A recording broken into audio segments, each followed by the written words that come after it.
சிவாய நம. திருச்சிற்றம்பலம். ஞானாசிரியராகவும் ஞான குருவாகவும் எம்மை வழி நடத்தும் நம்பி ஆறு ஊரர் திருவடிகளையும் அண்ணாமலை பெருமான் திருவடிகளையும் மனம் மொழி மெய்களால் வணங்கி மகிழ்கின்றேன்.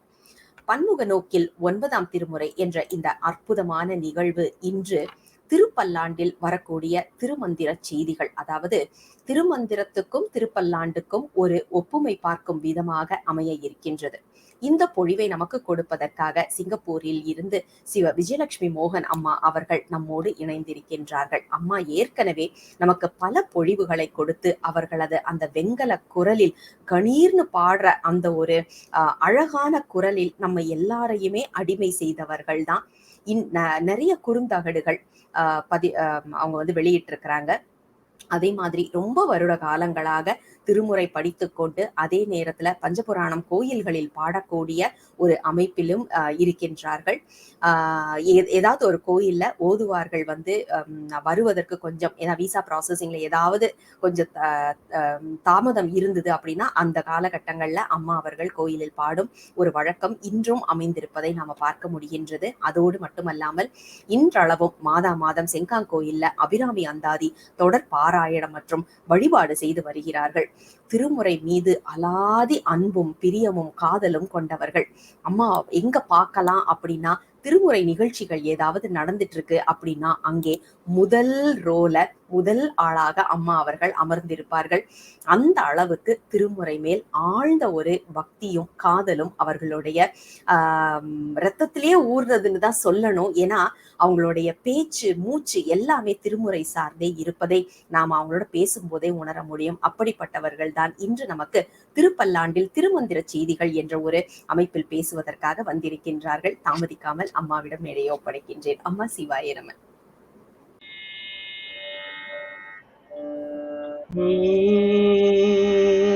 சிவா திருச்சிற்றம்பலம். நம சிவாயவே ஞானமும் கல்வியும், நம சிவாயவே நானறிவிச்சையும், நம சிவாயவே நானவில்ரே துமே, நம சிவாயவே நன்னெறி காட்டுமே. அரண் அடியார்கள் அனைவருக்கும் நம் தமிழ் ஊரன் என்ற இந்த ஒரு களத்தில் ஆர்வமுற்று அன்பு பாராட்டி அரணடி வணங்குவார்களுக்கும் இதற்கு காரணமாக இருக்கும் சிவத்திரு லாவண்யா அவர்களுக்கும் என் முதற்கண் வணக்கத்தை தெரிவித்துக் கொள்கிறேன். அவர்களை பற்றி நான் சொல்லவில்லை. ஏனென்றால் மனத்திலே இருப்பதை சில சமயம் சொல்லாமல் இருந்தால் அது அவர்களோடு நாம் கொண்ட அன்பின் வெளிப்பாடு எனக்கு தெரியும். முதல்ல திருப்பல்லாண்டு. அன்று மண்ணுகத்தில்லை என்ற பாடல் வந்தது. இன்று மிண்டு மனத்தவர் என்ற பாடல். என்னுடைய குருநாதர் ராஜசேகர ஓதுவார் அவர்களை வணங்கி அவர் சொல்லிக் கொடுத்த அந்த சாவேரி ராகத்திலேயே பாட எண்ணி இருக்கிறேன். சிவா திருச்சிற்றம்பலம். மிண்டு மனத்தவர் போமின்கள், மெய்யடியார்கள் விரைந்து வம்மின், கொண்டோ கொடுத்தோ குடி ஈசர்க்கு ஆட்சைமில், குழாம் புகுந்து அண்டம் கடந்த பொருள் அளவிலதோர் ஆனந்த வெள்ளப் பொருள், பண்டோ இன்றோ என்றோ உள்ள பொருள் என்றே பல்லாண்டு கூறுதுமே. எடுத்த எடுப்பில் மிண்டு மனத்தவர் என்று ஒரு வார்த்தை வைக்கிறார். மிண்டு மனத்தவர் என்றால் என்ன என்பதற்கு முன் கொஞ்சம் நான் இந்த பாஸ்போர்ட் விசா இதெல்லாம் இல்லாம திருவரங்கத்துக்கு அழைத்து கொண்டு போகிறேன். இந்த ஆண்டு எனக்கு இன்னொரு குரு, மானசீக குரு என்று சொல்லக்கூடிய தருமபுரம் சுவாமிநாத ஐயா அவர்களின் நூற்றாண்டு விழா. அந்த காலத்திலே ரேடியோவில கேட்டா எங்க அப்பா அதை போடுவார். இந்த கேளு எவ்வளவு நல்லா பாடுறார் பார் என்று சொல்வார்கள். காதல் ஆகி கசிந்து கண்ணீர் மல்கி, அப்புறம் சொட்டுடை வேதியன் எல்லாம் அவர் சொல்லி கொடுத்த முறையில் பாடுவதாக என்னுடைய நினைப்பு. இந்த நூற்றாண்டு விழா கொண்டாட்டத்தில் நிறைய சொற்பொழிவுகள், உபன்யாசங்கள் என்று சொல்லக்கூடியவை, கருத்தரங்குகள், பாடல்கள், ஓதுவா மூர்த்திகளின் கச்சேரிகள் என்று நிறைய நடந்தது. அதிலே ஒரு செய்தி எனக்கு கிடைத்தது. சாரதா நம்பி ஆரூரன் அவர்களை பற்றி உங்களுக்கு தெரியும். மறைமலை அடிகளாரின் பேரனை திருமணம் செய்து கொண்ட ஒரு சிவனடியார். அருமையாக பாடுவார்கள், அருமையாக பேசுவார்கள். ராணிமேரி கல்லூரியிலே பேராசிரியராக இருந்தவர்கள். அவருக்கு அரை மணி நேரம் கொடுத்தார்கள். எனக்கு கூட நீங்கள் 1 மணி பேசலாம் என்கிறீர்கள், அவங்களுக்கு அரை மணி கொடுத்தார்கள். ஆனால் அந்த அரை மணியில் அம்மா சொன்ன ஒரு செய்தி என் நெஞ்சை தொட்டது. தருமபுரம் சுவாமிநாதன் ஐயா அவருடைய இயற்பெயர் ராஜகோபாலன். அதை தருமபுரம் ஆதீன கர்த்தர்கள் பெயரை மாற்றி சுவாமிநாதன் என்று வைத்தார்கள். அதே போலதான் இப்பொழுது வாழ்ந்து வரும் மகான் திருத்தணி சுவாமிநாதன் அவர்களின் பெயரும் கோபாலகிருஷ்ணன் என்று சொல்லதாக ஒரு செய்தி கிடைத்தது. எல்லாரையுமே சிவனடியாராக ஆக்கிவிட்டார்கள். அந்த தருமபுரம் சுவாமிநாதன் ஐயா அவர்கள் திருவரங்கத்துக்கு செல்கிறார். அங்கு அவருக்கு பாடல், இசை எதுவுமே ஆண்டவனுக்கு என்ற ஒரு எண்ணத்தினாலே குலம் தரும் செல்வம் தந்திடும் அடியார் படுதுயராயின எல்லாம் என்ற அருமையான ஆழ்வார் பாடலை அரை மணி நேரம் தனது வெண்கல குரலில் அப்படியே பாடி பிழிந்து அமுத மழையாக தருகிறார். அவர் பாடி முடித்ததும் வழக்கமாக ஒரு செய்தி சொல்ல வேண்டும். அரையர்கள் எனப்படும் வைணவர்களை தவிர வேறு யாரும் பாடக்கூடாது என்று அந்த கோயிலில் ஒரு நியதி.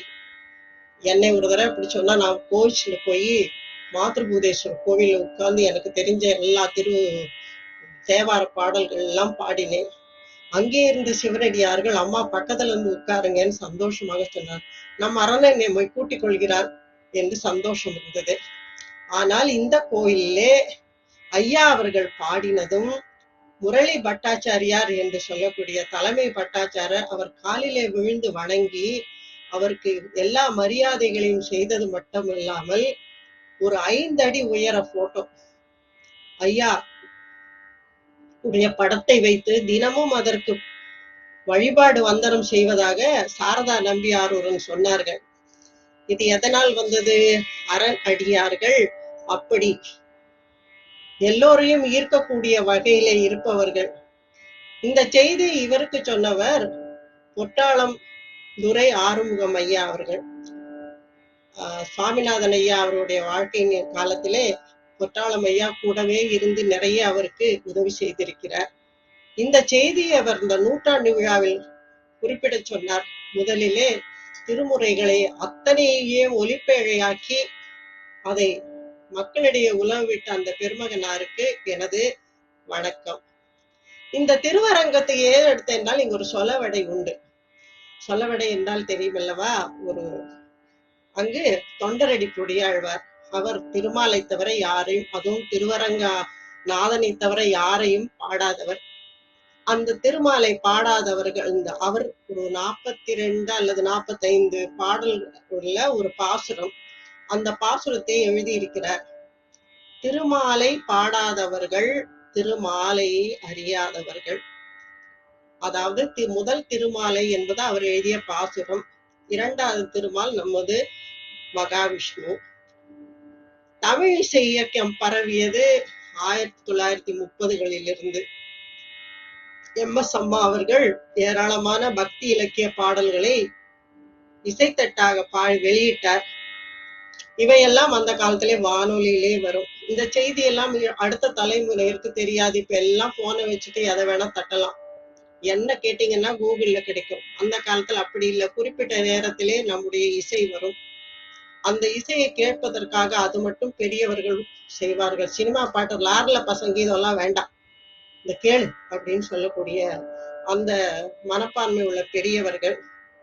அந்த திருமாலையிலே ஒரு பாட்டு வருகிறது, நம்முடைய திருப்பல்லாண்டுக்கு ஏற்றாற் போல. அதற்காகத்தான் அந்த பாட்டை எழுதினேன், கூறினேன்.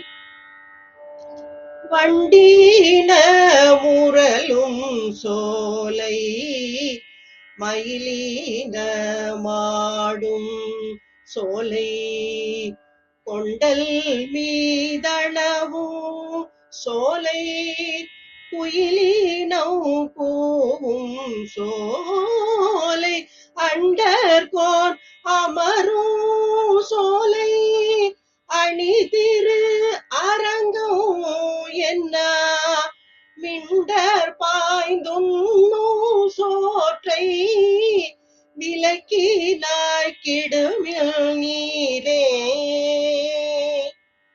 சிறு வயதிலே அம்மா பாடுவார் இந்த பாட்டை. என்னம்மா கூட பாடி, என்னம்மா மிண்டர்னா என்ன அப்படின்னு கேட்பேன். கெட்டவாடி இதெல்லாம் கேட்டுண்டு பாட்டு பாடுவியா என்று சொல்வார்கள். மிண்டர் என்ற சொல் ஓரளவு விளங்கியது, ஓரளவு விளங்குவது என்று சொல்லக்கூடியது. விளங்கவில்லை, ஆனா அம்மா சொன்னது கெட்டவா அப்படிங்கறதுனால. திருத்தொண்ட தொகை பாடி நம்பியார் ஊர பாடியது. அதனால் நம்பியாண்டார் நம்பி திருத்தொண்டர் திரு அந்தாதி பாடினார். சேக்கிழார் பெருமான் திருத்தொண்டர் புராணம் என்னொரு பெரிய புராணம் நமக்கு கிடைக்க காரணமாக இருந்தவர். இதுக்கெல்லாம் காரணமாயிருந்த ஒருத்தர் யாருன்னா விரல் மிண்டர். திருவாரூர் வீதி விடங்க பெருமானின் தேவாசிரிய மண்டபத்திலே மலைநாட்டிலிருந்து வந்த இந்த விரல் மிண்டர் மற்ற அடியார்களோடு அமர்ந்திருக்கிறார். நம்பியாரூர் ஆண்டவனை பார்க்கும் அவசரத்தில் ஆவலில் அவசரமாக போகிறார். மண்டபத்தில் இருந்த அடியார்களை வணங்காமல் கவனிக்காமல் கோபத்தோடு, அவர் கவனிக்கவில்லை, இவருக்கு கோபம் வந்தது. அந்த மலைநாட்டு அடிகளார் அடியாரை வணங்காமல் போகும் அந்த நம்பியாரும் புறகு அவன் வணங்கும் சிவனும் புறகு என்றார். அந்த விரல் மிண்டர் பெயரை பார்க்கும் பொழுது விரல் என்றால் வீரம். இவரது வீரம் பக்தியால் வந்தது. இங்கே மிண்டர் என்னும் சொல் வன் திறமை பெற்றவர் என்ற பொருள். வன்மையான திறமை பெற்றவர். எனக்கு குழப்பம், என்ன அறிவில்லை, அதனால வீரம் மிக்கவர் விரல். மிண்டர் என்றால் வன் திறமை, ஒரு கோபம், ஒரு ஆவேசம். எந்த இறையை வணங்குகிறாரோ அவர் மீதே ஆங்காரம். சிவனையே புறகு என்றார். இது ஏன் வந்தது? அடியார்களிடத்திலேயே அன்பு முருகி அப்பனிடம் வைத்த பக்தி அடியாரிடம் போய்விட்டது. அதனால் மிண்டு. சேந்தனார் இந்த சொல்லை முதல் திருமுறைகளிலிருந்து எடுத்த ஆண்டு இருக்கிறார். இந்த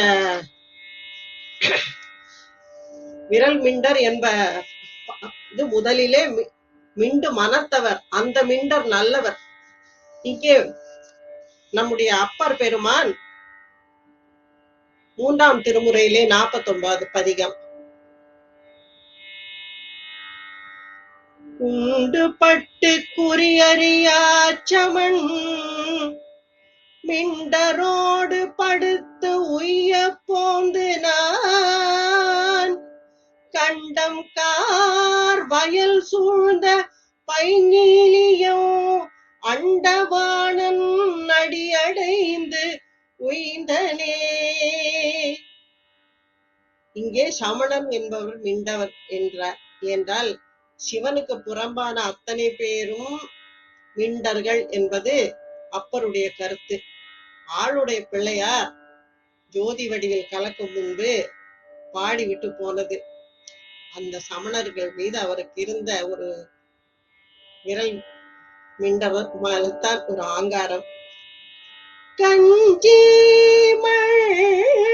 மழையர் கையில் உன் கையர்கள் வெஞ்சொல் மிண்டர்கள் விரவிலர் என்பரால் விஞ்சை அழடர்கள் வேண்ட அமுது செய்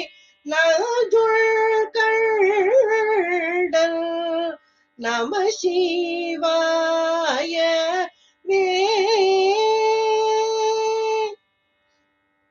பெஞ்சொல் மிண்டர்கள் என்று அந்த மிண்டர்கள் வார்த்தை இங்கே வருகிறது. சேந்தனாருக்கு இவையெல்லாம் உதவின. எல்லாரையும் விட நம் தமர் ஊரன் இருக்கிறாரே, கடவுளையே மிண்டர் என்று சொல்கிறார். மிண்டர் என்று சொல்லவில்லை, மிண்டாடி. நாகப்பட்டினத்திலே கடல் நாகை காரோணத்திலே ஒரு பத்தூர் புக்கிருந்து என்று ஒரு பதிகம், அதிலே இந்த வரி வருகிறது.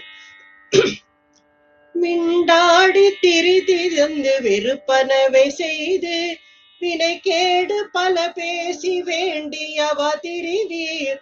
தொண்டாடி திரிவேனை தொழும்படி தொழும்பு தலை கேற்றும் சுந்தரனே கந்த முதலாடையாபரணம் பண்டாரத்தே எனக்கு பணித்தருள வேண்டும்.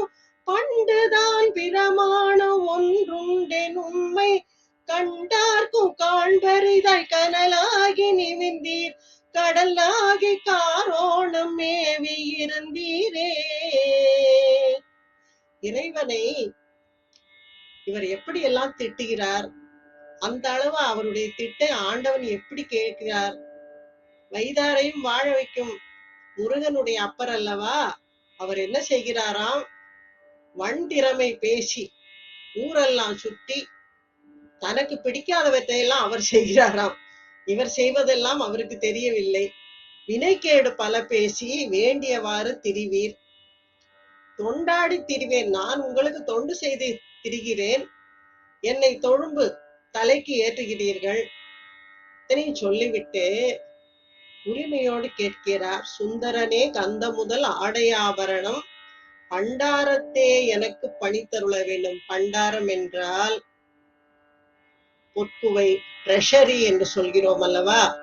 இப்போது பண்டாரம் என்று கோவிலிலே பூஜை செய்கிறவர்கள் அந்த காலத்திலே வேளாளன் குலத்தை சேர்ந்த அவர்களை அரசன் பண்டாரத்துக்கு, நீங்கள் தான் இந்த பண்டாரத்தை கவனிக்க வேண்டும், இறைவனுடைய சொத்து யாருக்கும் போகக்கூடாது என்று பணித்ததால் அவர்கள் பண்டாரம் என்று. உண்மையாக வாழ்க்கையில் வணங்கத்தக்கவர்கள் அவர்கள். அந்த பண்டாரத்திலிருந்து எனக்கு இதெல்லாம் வேணும், என்ன கந்தம் ஆடையாபரணம் எல்லாம் வேணும்.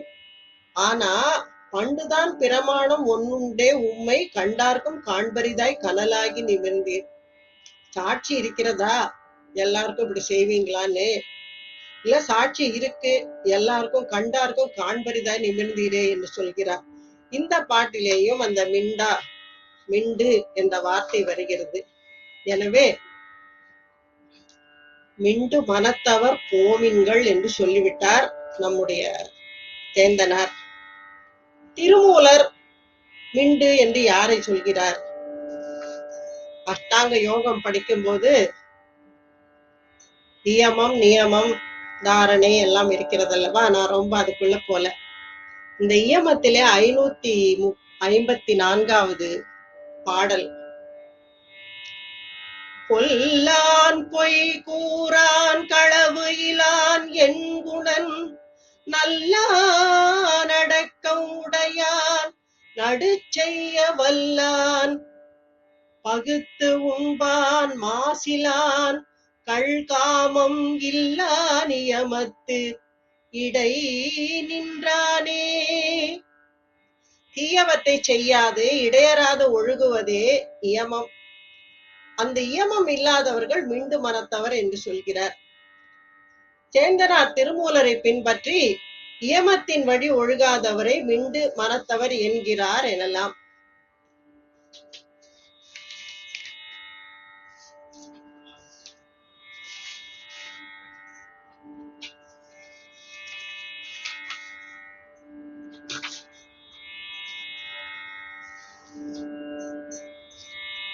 இதையே ரிவர்ஸ்ல பார்த்தோம்னா, கொலை செய்யும் பாதகர்கள், பொய் சொல்பவர்கள், திருடர்கள், 8 நற்குணங்கள் இல்லாதவர்கள், இயல்பாகவே முன்வினை காரணமாக கெட்டவர்கள், அடக்கம் இல்லாதவர்கள், நடு நெறி தவறி நடப்பவர்கள், பிறர்க்கு கொடுத்து உண்ணாதவர்கள், குற்றம் உள்ளவர்கள், கள் உண்பவர்கள், காமவெறி உள்ளவர்கள் மிண்டர்கள். இந்த மிண்டர்களிடம் இறை சிந்தனை என்பது எள்ளளவும் இராது. இவை அனைத்தும் புலன் ஒடுக்கி இறைவன் திருவடி நீழலில் செல்ல எண்ணுபவர்கள் விளக்கத்தக்கவை என்று மிண்டு மனத்தவர் போமின்களுக்கு ஒரு மறைமுகமான உரை கொடுக்கிறார். மெய்யடியார்கள் விரைந்து வம்மின் என்பது அடுத்த வரி.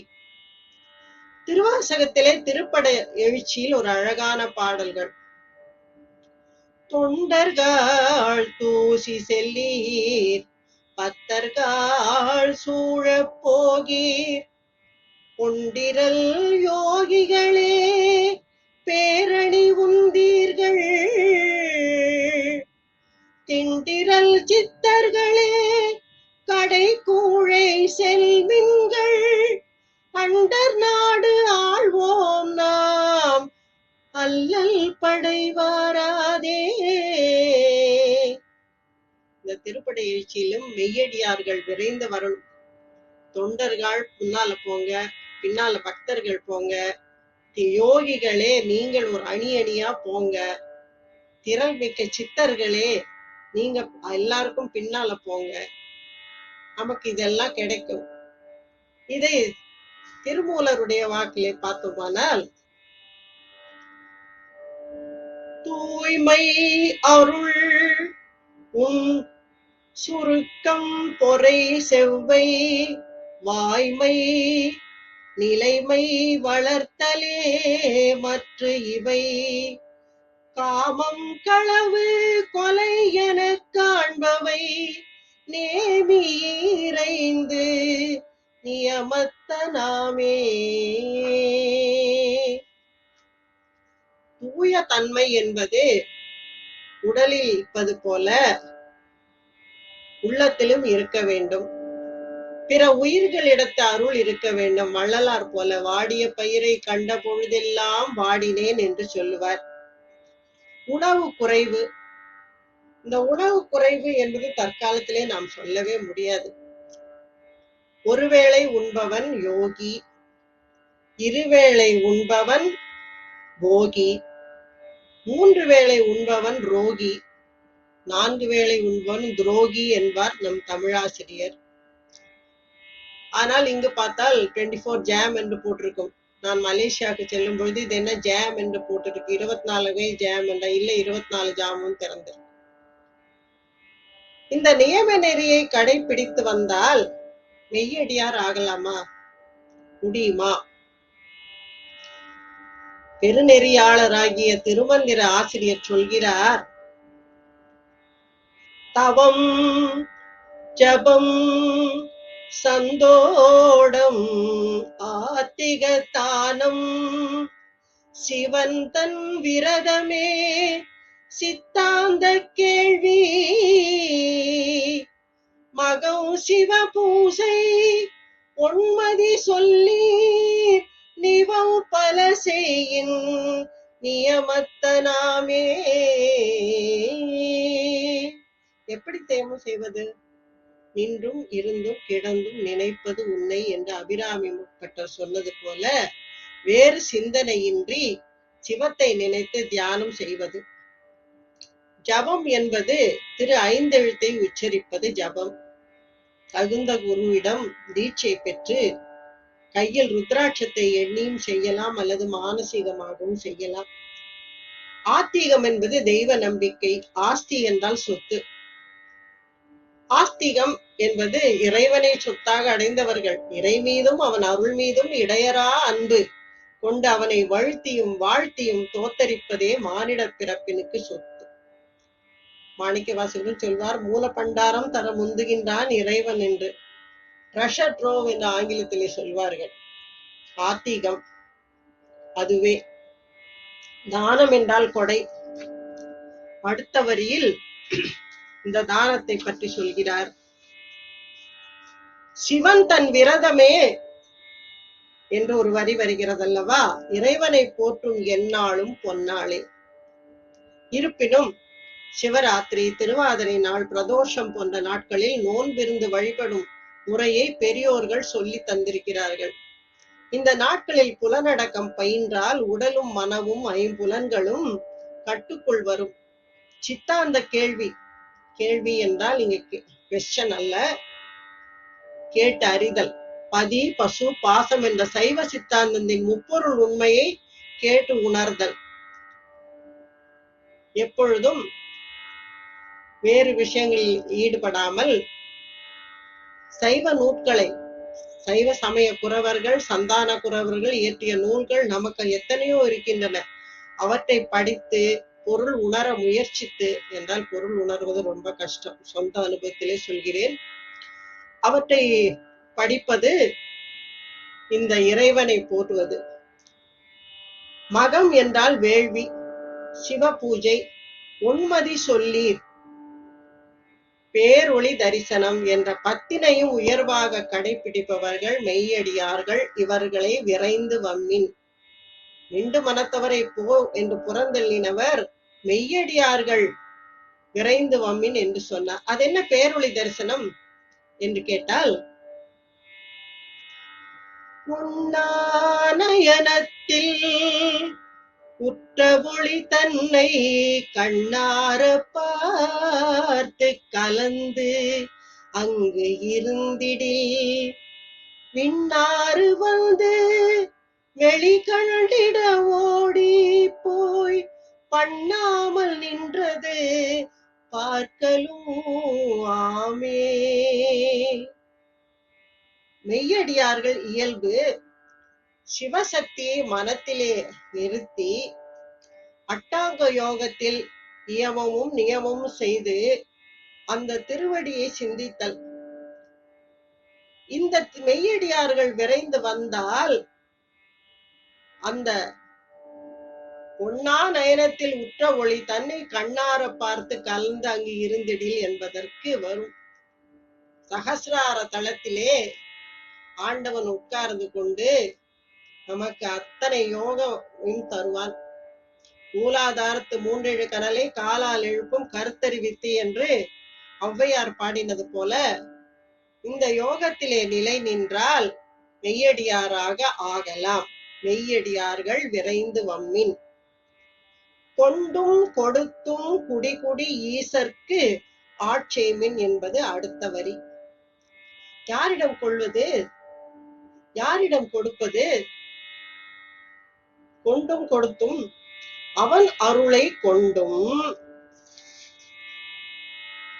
உங்கள் அன்பை கொடுத்தும், அதுதான் கொண்டும் கொடுத்தும்.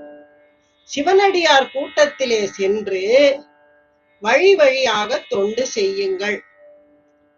இது இந்த வரிகளுக்கான பொருள்.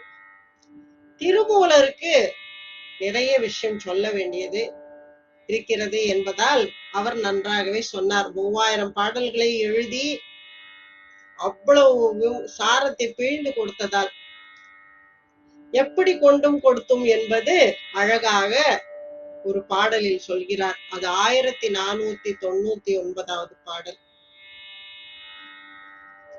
உயர்ந்தும் பணிந்தும் முகந்தும் தழுவி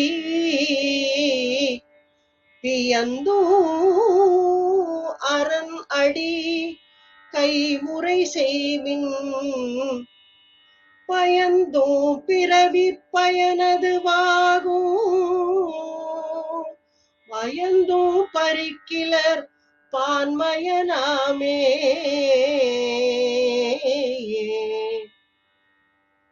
மனத்திலே அவனை உயர்த்தி வைக்க வேண்டும். நாமும் உயர்வோம். நாம் கீழே பணிந்திருக்க வேண்டும்.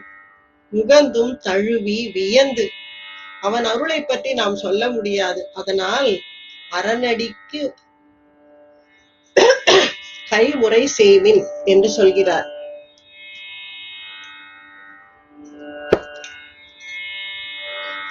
இதனால் நமக்கு பிறவி பயன் கிடைக்கும். பயப்படாமல் நம்மை அவன் காப்பான். அடுத்தது 1500 அடுத்த பாட்டிலே சொல்கிறார். நின்று தொழுவன் கிடந்தும் எம்பிரான் தன்னை என்றும் தொழுவன் எழில் பரஞ்சோதியை துன்று மலர் தூவித் தொழுமின் சென்று வெளிப்படும் தேவர் பிரானே. இதுதான் கொண்டு. கொடுத்து என்பதுக்கு பின்னாலே வருகிறது.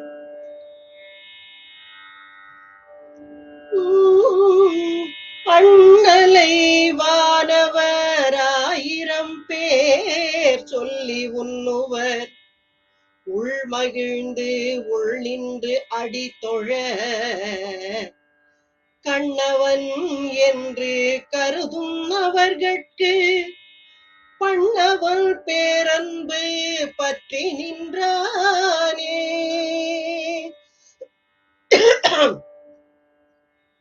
அண்ணலை வானவர் 1000 பேர் சொல்லி உண்ணுவர். சகஸ்ராமம் பண்றாங்க. ஆனா அவர்களுக்கு நமக்கும் ஒரு வேறுபாடு இருக்கிறது. வானவர்கள் தங்களுக்கு ஏதாவது சிவபெருமானால் காரியம் நடக்கும், தங்களுடைய இன்ப வாழ்வுக்கு இடையூறு வரக்கூடாதே என்று. அடியார்கள் அப்படி இல்லை.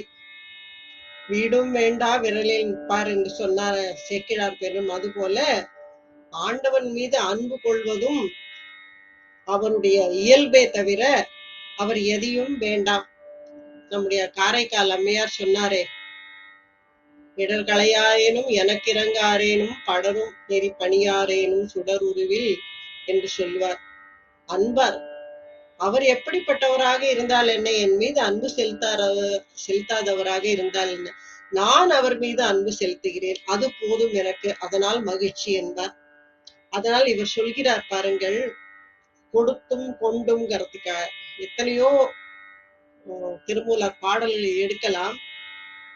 உள் மகிழ்ந்து உள் நின்று அடிதொழ கண்ணவன் என்று கருதும் அவர்கட்கு பண்ணவன் பேரன்பு பற்றி நின்றானே. அதுதான் அவன் கொடுத்து கொண்டு அன்பை கொண்டு நம் அன்பை கொடுக்கிறோம், அவன் அருளை வழங்குகிறார். 1506வது பாடல். வாசித்தும் பூசித்தும் மாமலர் கொய்திட்டும் பாசி குளத்தில் வீழ் கல்லா மனம் பார்க்கின் மாசற்ற சோதி மணிமிடற்றண்ணலை நேசித்திருந்த நினைவறியாரே. இறைவன் புகழை படித்தாலும் பூசித்தாலும் சிறந்த மலர்களை கொண்டு அர்ச்சனை செய்து கொய்து கொணர்ந்தாலும் கல் விழுந்த பாசி குளம் போல தெரியாதது மனம். கல்லை விட்டு எறியும் போது அந்த பாசி விலகும், அரை நிமிடத்தில் மறுபடி மூடிக்கொள்ளும். அதுபோல பூசை காலத்தில் மட்டும் இறைவனை நினையாமல் எப்பொழுதும் குற்றமில்லாத பேரொளியான நீலகண்ட பெருமானை ஆசையோடு மானசீக பூசை செய்ய வேண்டும். அதுவே கொள்வதும் கொடுத்தும் குடிகுடி ஈசற்கு ஆட்செய்வது. ஒரு பெரிய பணக்காரர் இருந்தார். தினமும் காலையில் விரிவாக சிவ பூஜை செய்வார். அபிஷேகம், அலங்காரம், நைவேத்தியம், தோத்திரம், சாத்திரம், வழிபாடு 2 மணி நேரம் நடக்கும். இவையெல்லாம் எடுத்து வைப்பதற்காக மனைவி, 2 வேலையாட்கள், எல்லாம் உதவிக்கு 4 பேர். ஒரு நாள் ஒரு சிவனடியார் அவர் வீட்டுக்கு வந்தார். வேலையாள் பார்த்துவிட்டு, ஐயா, பூஜை நேரத்திலே எங்க எஜமானர் யாரோடும் பேச மாட்டார், பொறுங்க இருங்க என்று. அவன் நினைத்தான், இந்த சிவனடியார் ஏதோ பண விஷயத்துக்காக வந்திருக்கிறார் என்று. சாங்கோ பாங்கமாக பூஜையை முடித்துவிட்டு வெளியே வந்தார் பணக்காரர். பணக்காரர் ரொம்ப பெருமையாக அந்த வங்க வஸ்திரத்தை போட்டுக்கொண்டு, ஐயா எப்ப வந்தீங்க? தினமும் பூஜை பண்ணவே 2 மணி நேரம் ஆகி விடுறதுங்க, அந்த வேலையில தொந்தரவு கூடாதுன்னு எல்லாத்தையும் சொல்லிட்டு இருக்கேன் என்று பெருமிதமாக அழுத்து கொண்டார். சிவனடியார் ஏற இறங்க அப்படியே பார்த்தார். நான் எப்போது வந்தேன்னு சொல்லட்டுமா என்று கேட்டார். நீங்கள் உங்கள் கபில மாடு 2ம் இன்னும் நாளைக்கோ கன்று போடும்னு யோசித்து பார்த்த போது வந்தேன். அப்புறம் கொஞ்ச நாள் கழிச்சு வயல் விஷயமா கோர்ட்டு தீர்ப்பு எப்போது நமக்கு சாதகமா வரும் அப்படின்னு யோசிச்சீங்க. அதுக்கப்புறம் பொண்ணுக்கு நம்ம போல பணக்கார இடத்துல சம்பந்தம் முடிக்கணும், ஜாதகத்துல குறை இருக்குன்னு ஜோசியர் சொன்னாரு. இன்னொரு ஜோசியர்கிட்ட போய் ஜாதகத்தை சுத்த ஜாதமாக்கிடலாம் அப்படின்னு யோசிச்சீங்க. அடுத்து அப்படின்னு ஒண்ணு பெரியவர் பேசி முடிக்கல. பணக்காரர் அவர் காலில் விழுந்து விட்டார். பூஜை என்பது கண்ணப்ப நாயனாரை போல அன்பு இருக்கணும். 6 நாளில் பட்டினத்தார் சொல்வார், நாளாரில் கண்ணிடந்த அப்பவல்லேன் என்று. அந்த அன்புதான் கண்ணப்பரை நில்லு கண்ணப்பா என்று திண்ணனை கண்ணப்பனாக்கியது. அருளை வாரி வழங்கும் இறைவன் அன்பை யாசிக்கிறார். இதுவே கொண்டும் கொடுப்பதும். அடுத்த வரி, அண்டம் கடந்த பொருள். சிவபெருமான் பெருமையை நான் சொல்லி தெரிய வேண்டியதில்லை. நம்முடைய வாழ்க்கை காலம் கொஞ்சம்தான். ஆனால் பெரியவர்கள் சொல்லதை படிக்கும் பொழுது அவன் புகழ் எப்படிப்பட்டது என்று தெரியும்.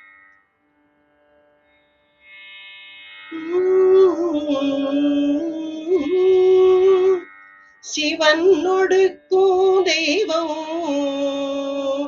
தேடினும் இல்லை, சிவனோடு ஒக்கும் தெய்வம் தேடினும் இல்லை, அவனோடு ஒப்பாரிங்கு யாவரும் இல்லை. புவனம் கடந்து அன்று பொன்னொளி மெல்லும் தவனச்சடை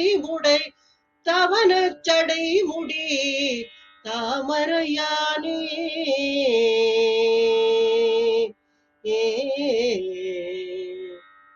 புவனம் கடந்து பொன்னொளி மின்பவன் அகலிடத்தார் மெய்யை அண்டத்து வித்தை என்று சொல்வார்.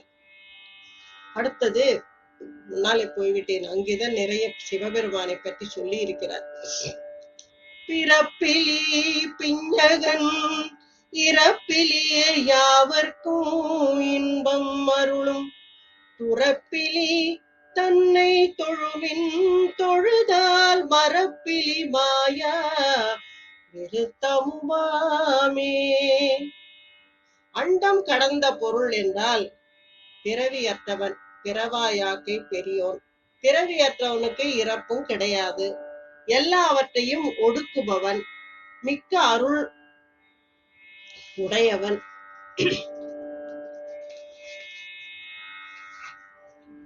அழிவு இல்லாதவன், யாவர்க்கும் இன்பம் அருளுவதில் அவனுக்கு இணை யாருமே இல்லை. சடையில் கங்கையை உடைய பெருமான் அவள் வேகத்தை தணித்து தன் முடியில் ஒடுக்கியதால் அவன் பிஞ்சகன் என்று பெயர். இது அண்டம் கடந்த பொருளுக்கு ஒரு பாடல். மண்ணளந்தான் மலரோன் முதல் தேவர்கள் எண்ணளந்து இன்னம் நினைக்கிலார் ஈசனை, விண்ணளந்தான் தன்னை மேலளந்தாரில்லை, கண்ணளந்து எங்கும் கடந்து நின்றானே. மண் உலகத்தை அளந்த திருமால் அவனது கொப்பூழ் உந்தி கமலத்தில் தோன்றிய நான்முகன் முதலிய பெருந்தேவர்களும் சிவபெருமானை எண்ணத்தில் நிறுத்தி நினையாமல் இருக்கிறார்கள். அவர்களால் நினைக்க முடியாத பெருமை உடையவன் பெருமான். புவனம் கடந்த பெருமான், வானத்தில் விரிந்து விளங்கும் பெருமானை விண்ணவர்கள் அறிய முடியவில்லை. ஆகவே அந்த பெருமான் மண்ணில் கலந்தும் விண்ணில் கலந்தும் வேறெங்கும் நிறைந்தும் அவற்றையெல்லாம் கடந்து விளங்குகின்றான். எனவே அண்டம் கடந்த பொருள். அளவிலதோர் ஆனந்த வெள்ளப் பொருள்.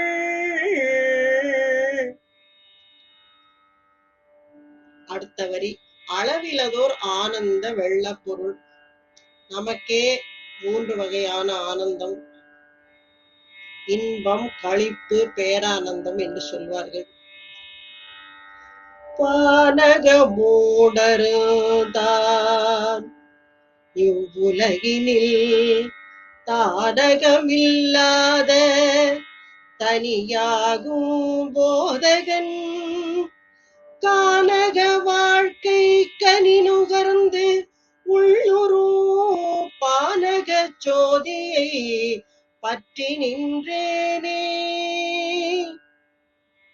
வானகம் என்றால் இங்கே அவர் குறிப்பிடுவது இந்த உடலை சூழ்ந்துள்ள மனமண்டல இருளை போக்கி அருள் செய்தான் என்பது. வானத்திலே வெளிச்சம் வந்தால், சூரியனோ சந்திரனோ வந்தால் இருள் விலகுகிறது. நம் உடல் எடுத்திருக்கிறோம், அந்த உடலில் மனம் இருக்கிறது, அந்த மனம் இருளால் சூழப்பட்டுள்ளது. அந்த மனமண்டல இருளை போக்கி சிவன் அருள் செய்கிறார். தனக்கு அவர் உடல் இல்லாது தனித்து நிற்கும் அறிவுமயமான சிவகுருநாதன் அதைத்தான் தானகமில்லாத தனியாகும் போதகன் என்று சொல்கிறார். ஜீவர்களிடம் பொருந்திய அஞ்ஞானமான கனியை அவன் சுவைத்து, அதாவது நம்மளோட வாழைப்பழத்தை அவர் வாங்கிக்கிறார்.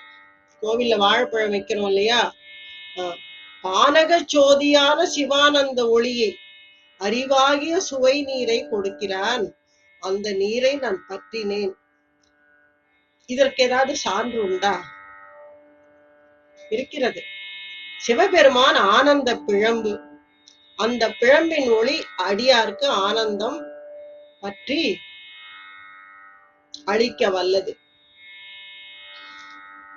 இங்க பார்க்கும் பொழுது இந்த ஆனந்தத்தை அடைந்தவர்கள் நம்முடைய நாயன்மார்கள்.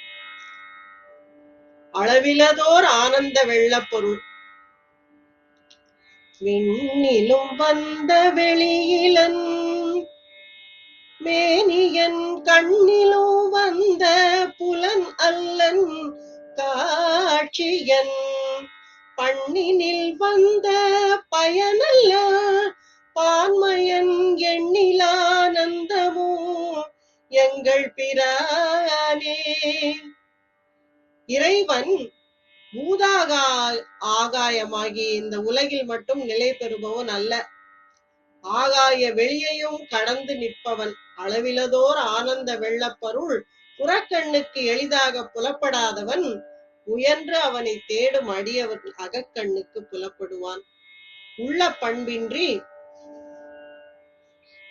உதடு முணுமுணுக்க தோத்திரங்கள் செய்தால் மட்டும் அவனை அறிய முடியாது.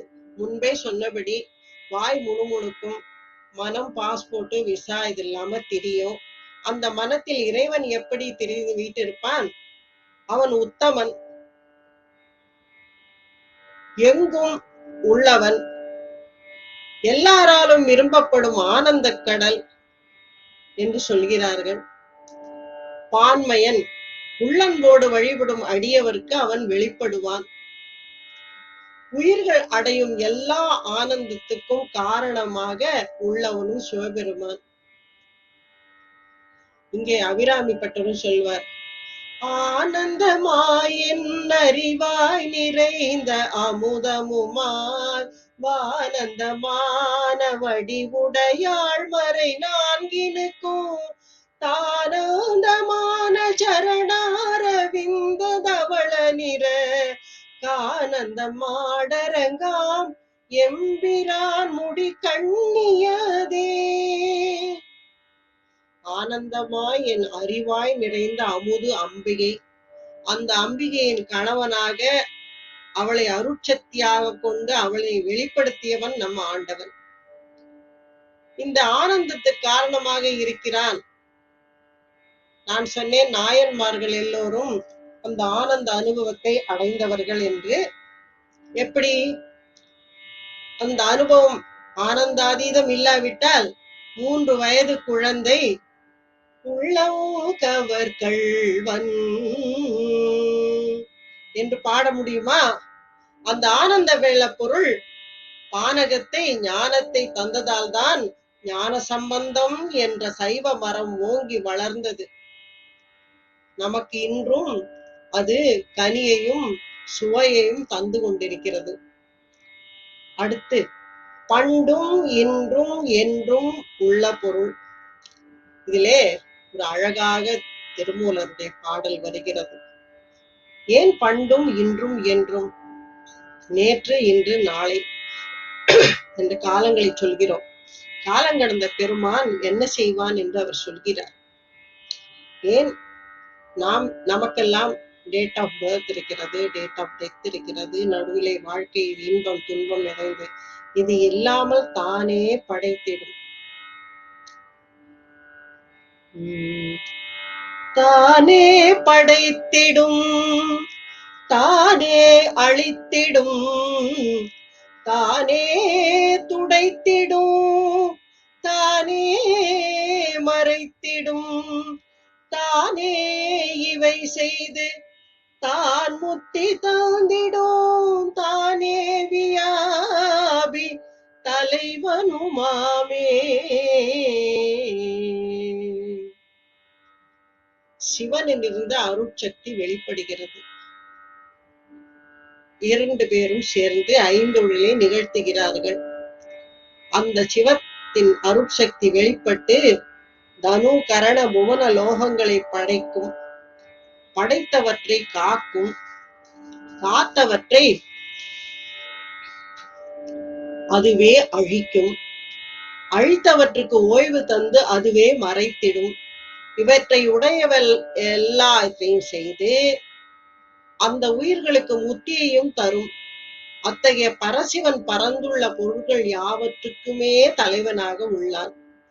ஐந்தொழில் புரிந்து பிறப்பிலியான சிவம் பண்டும் இன்றும் என்றும் உள்ள பொருளாக இருக்கிறது. திருமந்திர கருத்தை அப்படியே உள்வாங்கிய சேந்தனார் அதை பல்லாண்டுக்கு ஒரு முன் சேர்த்து விட்டார். மாணிக்கவாசக பெருமான் திரு அண்ட பகுதியில் ரொம்ப அழகாக சொல்லுவார். முழுவதும் படைப்போன் படைக்கும் பழையோன், படைத்தவை காப்போன் காக்கும் கடவுள், காத்தவை கரப்போன் கரப்பவை கருதா கருத்துடை கடவுள். திருத்தகும் அறுவகை சமயத்து அறுவகையோர்க்கும் வீடு பேராய் நின்ற விண்ணோர் பகுதி கீடம் புறையோ கிழவோன் நாள்தோறும் அருக்கனில் ஜோதி அமைத்தோர். திருத்தகு மதியில் தன்மை வைத்தோன், திண்டிரல் தீயில் வெம்மை செய்தோன், பொய்தீர்வானில் கலப்பு வைத்தோன், மேதகு காலில் ஊக்கம் கண்டோன், நிழல் திகழ் நீரில் இன்சுவை நிகழ்ந்தோன் வெளிப்பட, மண்ணில் திண்மை வைத்தோன் என்று எனை பல கோடி எனை பல பிறவு அனைத்தனைத்து ஔவையின் அடைத்தோன் அஃதான்றே. முன்னோன் காண்க முழுதோன் காண்க, தன்னேர் இல்லோன் தானே காண்க என்று சொல்வார். அவனே பண்டும் இன்றும் என்றும் உள்ள பொருள். அவனுக்கு பல்லாண்டு கூறி நாம் சிவகதி பெறுவோம். இறுதியாக இந்த பொழிவு, சிறுமையான பொழிவுக்கு என்ன காரணம் என்று சொல்ல வேண்டும். அருள்மிகு ருத்ரகாளியம்மன் கோயிலில் திருமுறை ஆர்வலர் 12-13 தடவை முற்றோதல் செய்தவர். அதில் 12 திருமுறைகளையும் அவர் காளீஸ்வரர் மங்களாம்பிகைக்கு அலங்காரம் அபிஷேகம் செய்வதற்கு ஒரு ஏற்பாடு செய்திருந்தார். எப்பொழுதுமே அவரிடம் ஆலோசனை கேட்பது என்னுடைய வழக்கம். திருப்பல்லாண்டும் திருவாசகம் சொல்லலாமா அல்லது திருப்பல்லாண்டும் திருமந்திர செய்திகளை சொல்லலாமா என்று கேட்டேன். மாமி 2வது தலைப்பு நல்லா இருக்கு என்றார். ரொம்ப பெருமையா குறிப்பெடுக்க ஆரம்பித்தவன் தான் ஆழம் தெரியாமல் குதித்து விட்டேன் என்ற ஒரு எண்ணி வந்தது. மேலெழுந்த வாரியாக படித்தது முன்பு. சிலருக்கு பாடம் கூட சொல்லி கொடுத்தேன். ஆனால் அவையெல்லாம் உதவவில்லை. குற்றமெல்லாம் என்னுடையது, குணங்கடந்த பெருமான் பெருமையை கூற ஆசைப்பட்டேன் என்பது போல நம்முடைய அபிராமி பட்டர், நான் வணங்கும் அபிராமி அம்பிகையின் பெருமையை சொன்ன பட்டர் சொல்லுவார், வல்லபம் ஒன்றறியேன் சிறியேன் மலரடி செம்பல்லவம் அல்லது பற்றொன்றிலேன் பசும் பொற்பொறுப்பு வில்லவர் தம்முடன் வீட்டிருப்பாய் வினையேன் தொடுத்த சொல் அவமாயினும் நின் திருநாமங்கள் தோத்திரமே. வினையேன் தொடுத்த சொல் அவமாயினும் ஆண்டவன் பொறுத்து கொள்வான். அவனை பற்றி ஒரு அரை மணி 3/4 மணி சிந்திக்க இந்த அம்மாவால் முடிந்திருக்கிறதே என்று சந்தோஷப்படுவான் நினைக்கிறேன். என்னை இதை பணித்தார் சிவத்திரு லாவண்யா அவர்களுக்கும் கேட்ட அன்பர்களுக்கும் எப்பொழுதுமே எனக்கு உதவியாக இருக்கும் என் கணவருக்கும் எல்லாம் வல்ல இறைவன் இறைவிக்கும் என் நன்றியையும் வணக்கங்களையும் தெரிவித்துக் கொள்கிறேன். வாழ்கந்தனர் வானவரானினோ வீழ்க தன் புனல் வேந்தனோ ஓங்குக ஆழ்க தீயதிலாமரல் நாமமே சூழ்க வையகமோ துயர் தீரவே ஆழ்க தீயதெல்லாம் அரண் நாமமே சூழ்க வையகமோ துயர் தீர்கவே. திருச்சிற்றம்பலம்.